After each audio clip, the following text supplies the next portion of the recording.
Oke, kita mulai. Kalian mau tahu sesuatu yang gila nggak? Aku ngebangun bakery dari suatu gang di pinggiran kota Bandung. Modal awalnya cuma 7,5 juta doang. Sekarang aku bisa dapat omset ratusan juta, sama punya cabang di Jakarta. Hari ini aku bakal ngasih tahu teman-teman gimana sih caranya aku bisa mencapai hal barusan. Buat yang belum tahu, kenalin dulu, aku Iqbal. Dulu aku pernah kuliah di TPSD ITB. Terus beres itu 3 tahun jadi engineer, tapi aku memilih untuk resign dan 5 tahun ngejalanin bisnis. Selama ngejalanin bisnis, aku udah nge-spend puluhan juta untuk ikutan kelas, baca buku, dan juga ketemu orang-orang yang emang lebih jago dari aku untuk melakukan bisnis. Jadi goalsnya hari ini adalah aku bakal ngasih tahu teman-teman gimana sih caranya ngebangun bisnis dari real nol banget, gratis, gak perlu bayar, biar kalian gak perlu nge-spend puluhan juta bahkan ratusan juta untuk dapat ilmu ini doang. Fair? Kita lanjut. Hari ini kita bakal ngebahas 3 hal penting yang bakal bikin bisnis teman-teman berkembang. Yang pertama, gimana cara teman-teman menentukan produk yang akan teman-teman jual, dan juga berapa harga jual yang harus teman-teman set. Terus yang kedua, gimana sih caranya teman-teman mendapatkan pembeli dan meyakinkan mereka untuk membeli produk tersebut di bisnis kalian. Sama yang ketiga, gimana cara kita memaksimalkan spending dari pembeli yang datang ke bisnis kalian. Oke, kita lanjut. Kita mulai dari yang pertama. Produk apa sih yang harus kita jual dan berapa sih harga jualnya?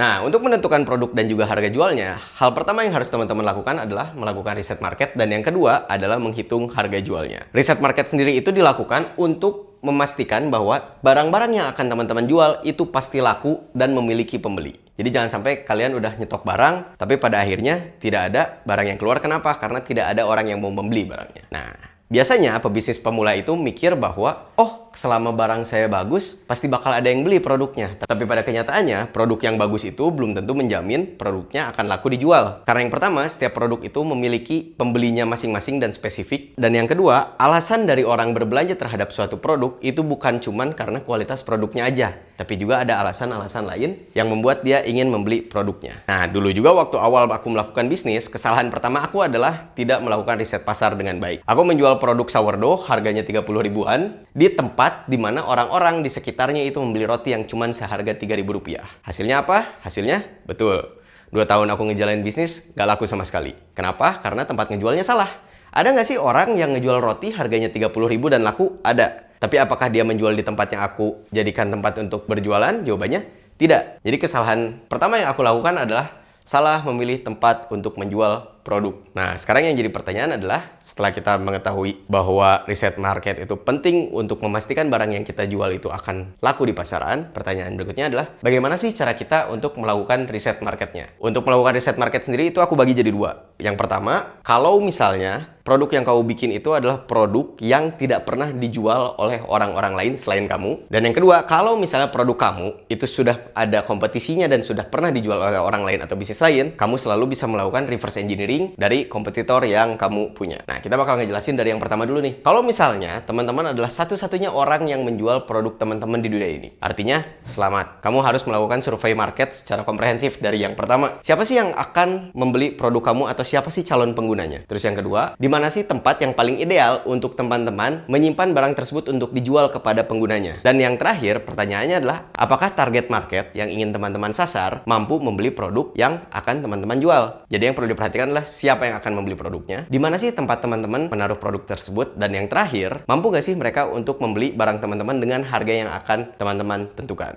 Nah, tapi pada kenyataannya, biasanya di dunia ini nggak ada barang yang emang bener-bener baru banget. Biasanya ada kecenderungan di mana barang teman-teman itu sudah pernah dijual oleh orang lain atau bisnis lain, atau kemungkinan keduanya adalah teman-teman selalu bisa melakukan pendekatan dari barang yang mungkin mirip dengan barang yang teman-teman jual. Misalnya contohnya, kalau zaman dulu mungkin orang menggunakan HP Nokia gitu, HP yang biasa dan bukan HP yang canggih seperti sekarang. Jadi teman-teman bisa mendekatkan penjualan smartphone dengan HP konvensional, HP Nokia. Atau mungkin kalau zaman dulu orang-orang berkirim pesan itu melalui surat pos, sekarang kita kan bisa melakukan email. Nah, pendekatannya ketika teman-teman menjual jasa melakukan email, itu dapat dilakukan pendekatan dengan bisnis jasa pos atau pengiriman surat. Jadi ada cara kedua, di mana teman-teman bisa melakukan reverse engineering dari kompetitor yang menjual barang yang sejenis dengan teman-teman atau barang yang mirip dengan teman-teman. Nah, yang perlu teman-teman cari tahu adalah siapa sih kompetitor teman-teman? Di mana sih kompetitor itu menjual produknya? Lalu siapa sih pembeli atau siapa sih orang yang datang ke kompetitor teman-teman untuk membeli barang tersebut? Dan yang terakhir, gimana sih cara kompetitor teman-teman untuk mendapatkan pembelinya? Nah, kalau dari contoh aku sendiri, aku kan bisnisnya bakery ya.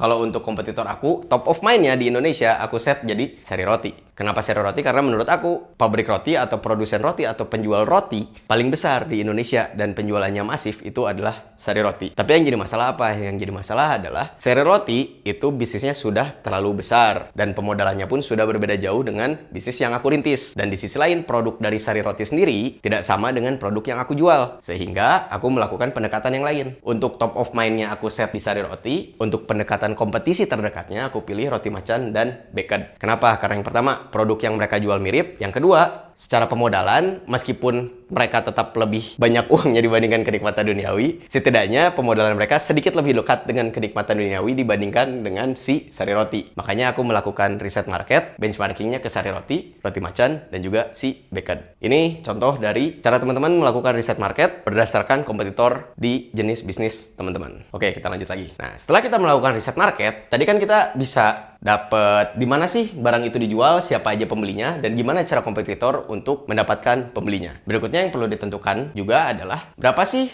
harga yang perlu teman-teman set untuk produk yang akan teman-teman jual. Nah, cara menentukan harga jual juga ada dua. Kalian pada akhirnya tetap bisa melakukan reverse engineering dari harga kompetitor, atau cara kedua, teman-teman bisa menghitung sendiri. Tapi pada dasarnya, menghitung harga jual itu rumusnya selalu harga jual sama dengan biaya produksi dan keuntungan yang ingin didapatkan oleh teman-teman. Nah, kita mulai dari yang pertama nih ya, melakukan reverse engineering harga jual dari kompetitor. Nah, kalau misalnya teman-teman pengen melakukan reverse engineering ini, yang perlu diperhatikan adalah harga jual kompetitor itu bisa jadi ada untungnya untuk teman-teman. Tapi yang perlu digarisbawahi adalah biaya internal teman-teman dengan biaya kompetitor bisa jadi berbeda. Makanya yang harus dicek adalah dari harga jual kompetitor dikurangi semua biaya internal teman-teman. Biaya internal di sini tuh apa aja sih? Biaya internal di sini tuh mencakup ke biaya produksi, biaya pegawai, biaya sewa tempat, atau mungkin kalau teman-teman pemodalannya pakai hutang, harus dihitung juga biaya cicilan pinjamannya dan lain-lain. Nah, jadi yang perlu teman-teman perhatikan adalah apakah dari biaya kompetitor yang teman-teman pakai untuk harga jual teman-teman itu bisa menutupi biaya internal yang ada di bisnis kalian. Kalau misalnya enggak, mau nggak mau, berarti harganya harus teman-teman sesuaikan lagi. Bisa jadi lebih tinggi dari harga kompetitor, atau kalian bisa melakukan cara yang kedua. Yang mana cara yang keduanya adalah ya udah, teman-teman tentuin sendiri si biaya yang akan teman-teman set untuk produk teman-teman. Nah, cara menentukannya gimana? Cara menentukannya kurang lebih semua biaya, yang mana biaya itu adalah biaya yang ada di sini, ditambah dengan keuntungan yang ingin teman-teman ambil, yang mana nanti hasilnya adalah harga jual yang akan teman-teman set untuk produk teman-teman. Nah, sekarang yang jadi pertanyaan berikutnya adalah seberapa mahal sih suatu barang itu bisa teman-teman jual? Jawabannya adalah ya dites aja. Kenapa? Karena pada akhirnya kita nggak pernah tahu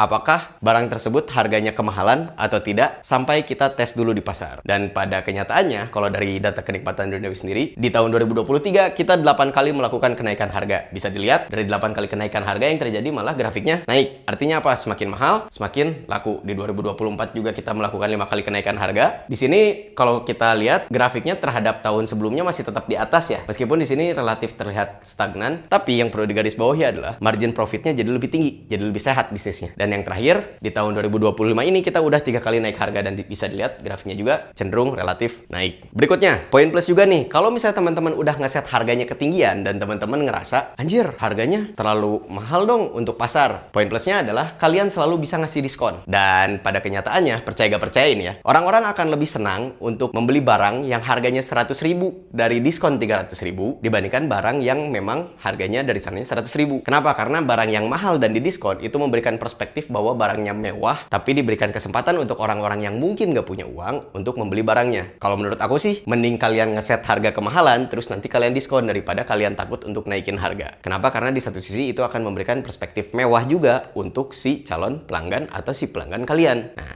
ini salah satu trik juga yang dipakai di online shop. Jadi kalau misalnya kalian perhatiin, online shop di Indonesia biasanya kan pakai harga coret ya. Alasannya tuh ini sebenarnya. Kita lanjut lagi. Tadi yang pertama kita udah selesai dari produk apa yang mau kita jual dan juga menentukan bagaimana sih cara kita menentukan harga jualnya. Yang berikutnya kita akan membahas tentang gimana sih cara kita untuk mendapatkan pembeli dan meyakinkan pembeli kita untuk membeli barangnya, untuk melakukan bisnis bersama dengan kita. Kenapa? Karena pada akhirnya percuma kalau kalian punya produknya bagus, kalian punya harga jual yang sehat, tapi nggak ada yang beli. Nah, sekarang kita lanjut ke poin yang kedua. Di poin yang kedua ini juga ada dua hal yang akan kita bahas. Yang pertama, gimana sih cara teman-teman untuk memberitahu dunia bahwa teman-teman itu ada di dunia ini dan berbisnis dan juga menjual si produk yang teman-teman punya. Dan yang kedua, gimana sih cara kalian untuk membangun kepercayaan atau reputasi di bisnis atau di produk yang ingin kalian jual. Kita bahas dari yang pertama dulu. Bagaimana sih cara kita memberitahu dunia bahwa kita itu ada dan jualan. Sebelum kita ngebahas lebih jauh tentang bagaimana caranya, kita bakal ngebahas dulu tentang si segitiga yang ada di sini. Ini segitiga Illuminati-nya bisnis, yang mana kalau bahasa kerennya itu disebut purchase funnel atau mungkin marketing funnel ya. Di sini ada A, I, D, A. Kalau aku sih sukanya bilangnya segitiga AIDA. Kenapa? A itu artinya awareness, atau artinya itu popularitas, atau seberapa diketahui sih bisnis atau produk kalian di pasar. Terus yang kedua interest. Interest itu artinya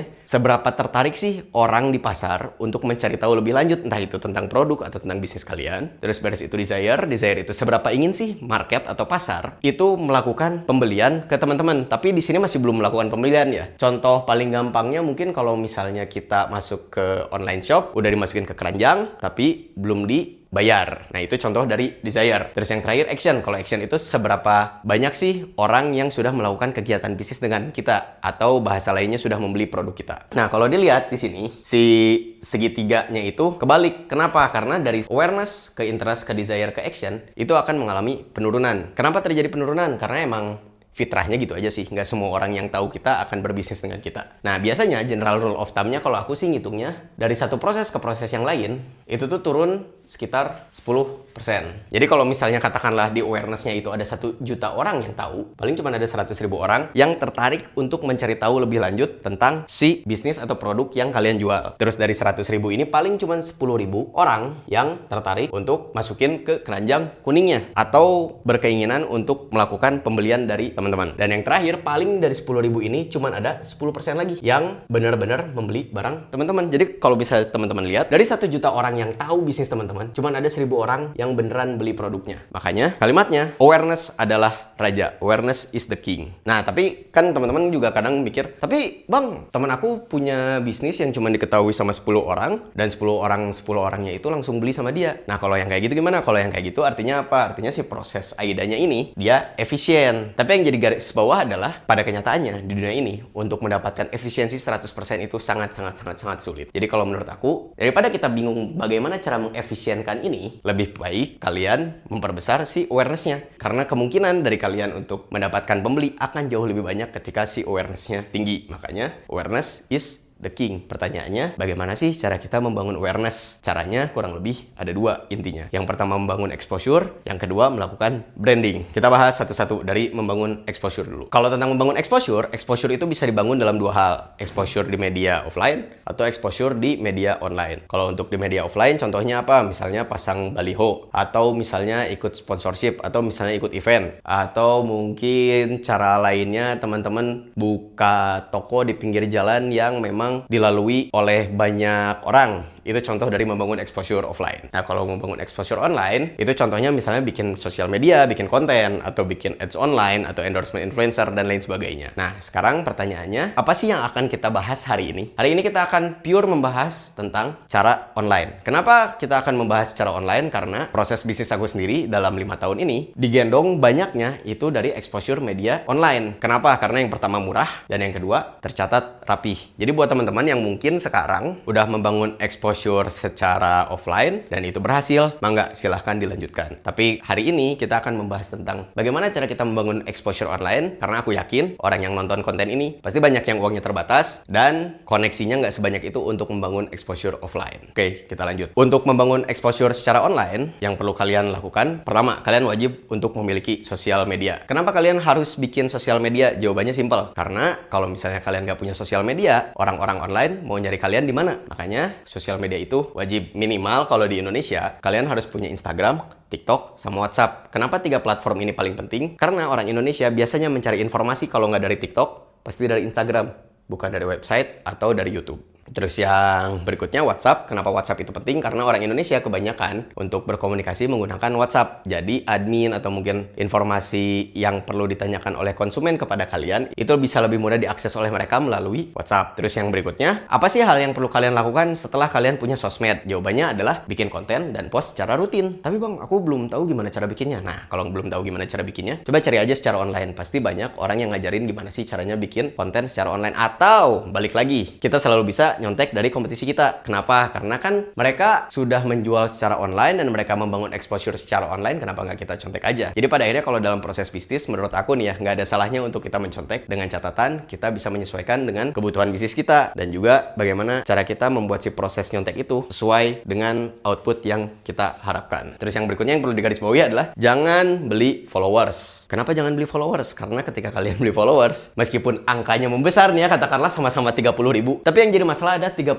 di sini isinya bot. Ketika nanti teman-teman bikin konten atau misalnya teman-teman bikin iklan online, yang terjadi adalah konten teman-teman itu akan ditonton oleh bot. Hasilnya apa? Hasilnya iklan yang teman-teman bikin itu jadi sia-sia dan tidak tepat sasaran. Makanya catatannya adalah jangan pernah beli followers. Kalau misalnya kalian nonton konten ini dan kalian udah beli followers, saran aku mulai malam ini atau besok pagi langsung kalian bersihin si followers hasil belinya. Terus berikutnya, apalagi yang harus kalian lakukan untuk membangun exposure online? Jawabannya adalah perbanyak si exposure online-nya. Bisa lewat pasang iklan online, atau lakukanlah endorsement influencer, atau bikinlah cara supaya pelanggan kalian itu membuat konten juga tentang bisnis kalian atau tentang produk kalian. Biar apa? Biar exposure kalian bertambah, tapi biaya yang kalian keluarkan itu jadi lebih murah. Nah, berikutnya, setelah kalian membuat exposure kalian lebih banyak lagi di media sosial, kalian bisa efisienkan lagi cara kalian membangun exposure dengan apa? Dengan melakukan branding. Branding itu apa sih? Branding itu intinya adalah kalian membangun citra kalian ingin terlihat seperti apa sih di mata orang lain. Entah itu melalui warna, entah itu mungkin melalui brand ambassador, entah itu mungkin dari cara berbahasa atau cara penyampaian campaign. Sehingga apa? Sehingga brand kalian itu menjadi berbeda dibandingkan kompetitor yang ada di industri kalian. Kalau kita sendiri, si Kenikmatan Duniawi, apa sih brandingan yang kita pakai? Yang kita pakai adalah Best Sourdough Bakery in Town. Simple, bold, kontroversial. Kenapa? Karena satu, aku pribadi yakin produk yang dibikin oleh aku dan timku itu adalah produk terbaik yang bisa didapatkan oleh pelanggan Kenikmatan Duniawi di tempat Kenikmatan Duniawi beroperasi. Terus yang kedua, ketika kita memberikan klaim yang bold seperti ini, akan menjadikan bisnis kita menjadi berbeda dibandingkan bisnis-bisnis lain yang ada di industri yang sama. Nah, terus si brandingan ini kita pakai di mana sih? Kita pakai di semua jenis campaign yang kita lakukan. Entah itu melalui bio Instagramnya, entah itu mungkin dari captionnya, atau mungkin bahkan di endorsan dari influencer yang kita pilih, begitu. Jadi kalian bisa membangun exposure secara online, dan untuk membuat exposure itu menjadi lebih masif dan lebih efisien lagi, lakukanlah branding. Tadi kan kita udah beres ngebahas tentang gimana sih caranya kita ngasih tahu dunia bahwa bisnis kita itu ada dan jualan di muka bumi ini. Sekarang yang jadi pertanyaan berikutnya adalah, orang membeli sesuatu bukan cuma karena punya awareness doang, tapi juga karena ada kepercayaan dan juga reputasi yang baik dari si bisnisnya di mata pelanggan. Nah, yang jadi pertanyaan berikutnya adalah bagaimana sih cara kita membangun kepercayaan atau reputasi untuk bisnis atau produk yang kita jual. Nah, untuk membangun kepercayaan atau reputasi di bisnis atau produk yang ingin kita jual, ada dua cara yang bisa kita lakukan. Yang pertama, yang pasti kita memberikan produk dengan kualitas terbaik dan menjaga kualitasnya sepanjang bisnis kita masih berjalan. Dan yang kedua, selain kita menjaga kualitasnya, kita juga membuat orang-orang untuk bisa memberikan review baik terhadap produk atau bisnis yang kita jalankan. Nah, tapi yang suka jadi pertanyaan adalah, Bang, kalau misalnya aku baru mulai bisnis, aku kan belum punya pelanggan. Gimana ya cara aku membangun reputasi dan kepercayaan untuk bisnisku? Jawabannya adalah kita selalu bisa membeli kepercayaan dari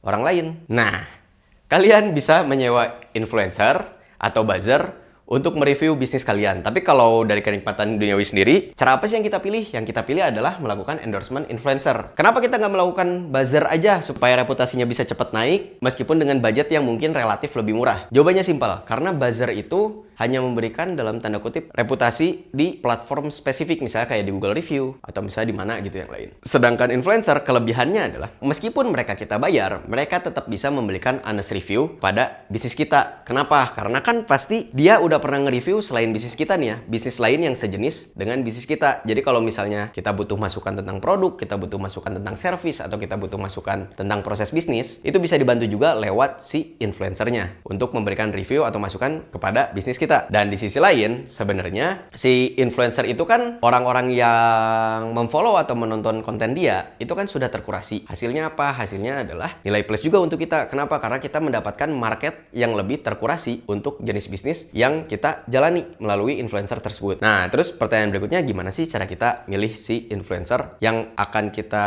jadikan orang untuk memberikan review atau memberikan reputasi terhadap bisnis kita? Jawabannya, kalian bisa melakukan dua hal. Yang pertama, balik lagi, kalian bisa nyontek dari kompetitor bisnis kalian. Atau yang kedua, kalian bisa melakukan kurasi sendiri influencernya dengan cara mencari influencer mana sih yang personanya cocok dengan brandingan yang kalian bangun. Misalnya, kalau dari si bakery sendiri, kita kan membangun brand untuk orang-orang yang mungkin tertarik dengan healthy lifestyle atau tertarik dengan produk-produk yang lebih membahasakan kekayaan atau mungkin ingin mendapatkan experience unik dan juga kesenangan di dalam hidupnya yang berbeda dari orang lain. Makanya kita memilih influencer-influencer yang membahasakan kekayaan, yang membahasakan experience unik, dan juga influencer-influencer yang membahasakan hidup-hidup yang lebih healthy lifestyle gitu. Terus di sisi lain, kalian juga bisa nih mengkombinasikan cara kalian untuk membangun reputasi dengan cara kalian membangun exposure. Misalnya, kalian bikin promo untuk orang-orang yang melakukan review untuk bisnis kalian. Atau kalian memberikan promo untuk orang-orang yang memberikan instastory atau bikin postingan tentang bisnis kalian. Supaya apa? Supaya di satu sisi kalian bisa membangun exposure,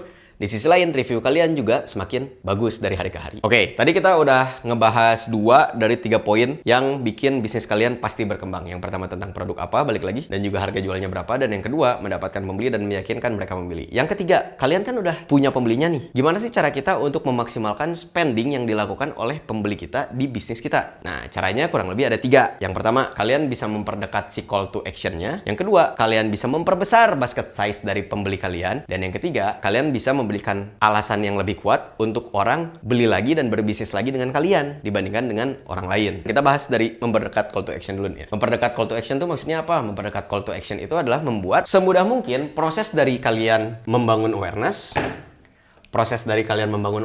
untuk pelanggan kalian melakukan action. Misal, awareness kalian katakanlah dibangun online di media sosial. Bisa nggak kalian masukin langsung keranjang kuning di konten TikTok atau di konten Instagram Reels yang kalian jadikan untuk campaign? Atau mungkin kalau misal nggak bisa masuk ke keranjang kuning, jawaban lainnya, bisa nggak sih kalian bikin admin yang operasinya itu full 24 jam? Supaya apa? Ketika orang nonton kontennya, mereka kalau pengen beli, bisa langsung nih nanya ke adminnya. Atau bahkan bisa juga kalau lebih gilanya lagi, kalian bisa melakukan live-nya langsung. Dan ini sebenarnya cara yang dilakukan oleh banyak orang ya. Pokoknya intinya adalah bagaimana sih cara kalian untuk mempermudah pelanggan atau calon pelanggan kalian dari proses mengetahui bisnis kalian atau produk kalian ada menuju ke aksi di mana mereka membeli atau mungkin setidaknya bertanya tentang produk atau tentang bisnis kalian. Poin plus nih ya, kalau misalnya barang kalian itu belum ditentukan dan kalian baru mulai bisnis, carilah barang-barang yang tidak mengalami penurunan kualitas meskipun barang itu dikirim dari manapun, kapanpun, dan dari jarak sejauh apapun. Tujuannya apa? Tujuannya adalah supaya ketika kalian melakukan live atau kalian melakukan keranjang kuning atau kalian memberikan admin chat 24 jam, barang yang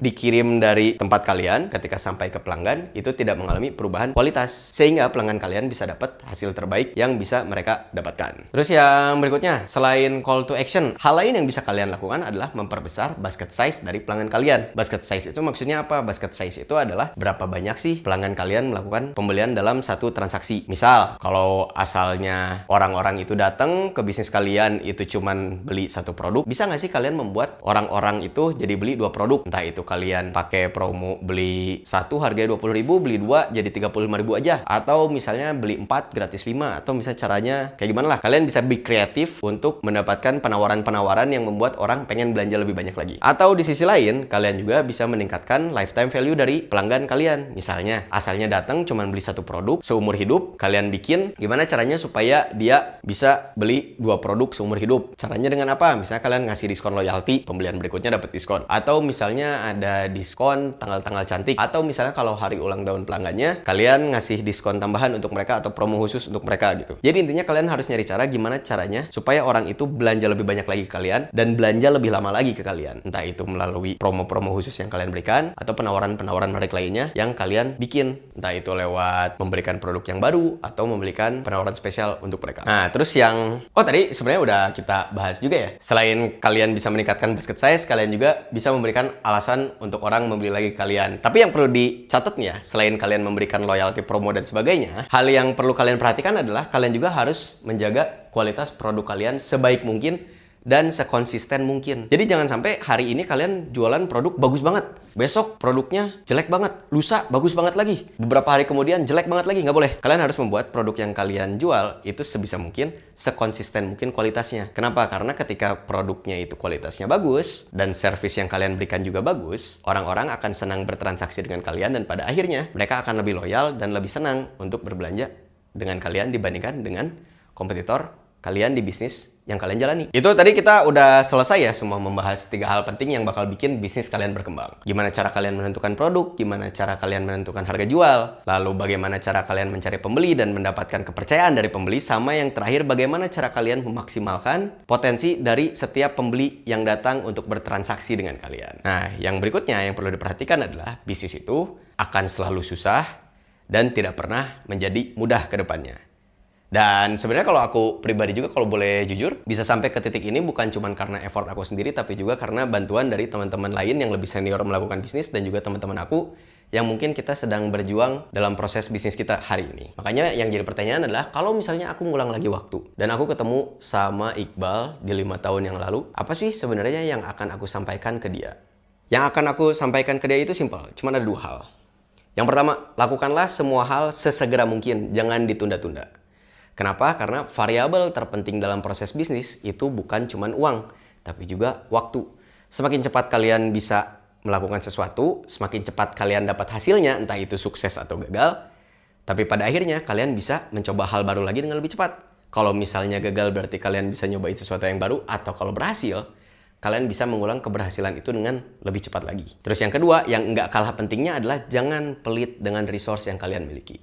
Kalau misalnya kalian punya uang, ya udah keluarin aja uangnya. Atau kalau kalian punya koneksi, manfaatkanlah koneksi itu dengan sebaik-baiknya. Supaya apa? Supaya proses bisnis kalian balik lagi bisa lebih cepat dan bisa lebih besar kemungkinan suksesnya. Kalau misalnya teman-teman tertarik untuk collab bisnis bareng aku, teman-teman bisa langsung kontak aja. Ini ada WA admin aku di 081318351962. Nama admin aku Diana.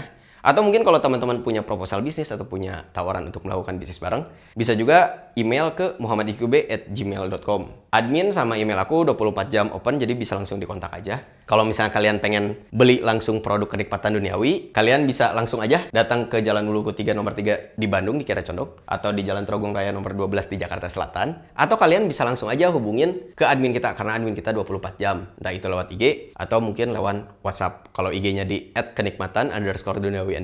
Kalau lewat WhatsApp, WhatsApp-nya di nomor 082126362516. Terakhir, kalau misalnya kalian pengen belajar lagi tentang bisnis, kalian juga bisa langsung follow aja di Iqbal Salmon 3 atau di Iqbal Salmon untuk Instagram dan TikTok-nya. Atau kalian bisa subscribe di YouTube aku, karena nanti ke depannya aku bakal lebih banyak nge-share konten-konten tentang bisnis seperti ini. Terima kasih.